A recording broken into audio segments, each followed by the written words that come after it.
Welcome to the Slop Farm. Enjoy the video. You begin by creating the bedding and habitat. Place the container in partial shade so temperatures stay mild. Add 1 layer of moist shredded cardboard or coir and sprinkle a handful of aged compost to seed microbes. This jumpstarts the food web.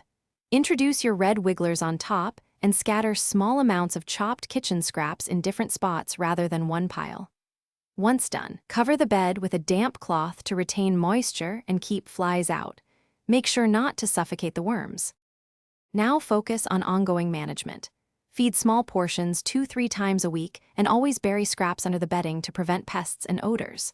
Rotate feeding zones to balance decomposition and let the worms find food without migrating out. Monitor moisture with a squeeze test. It should feel like a damp sponge, and adjust with water or dry bedding. Every 2 to 3 weeks, gently fluff or turn the top layer to mix air and accelerate breakdown, and make sure the temperature and pH remain comfortable for your worms.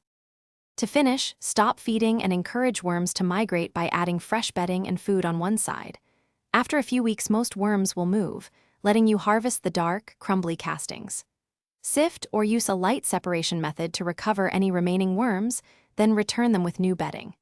If you encounter strong odors, excessive fruit flies, or a soupy bed, act quickly. Reduce food input, add dry bedding, and improve drainage.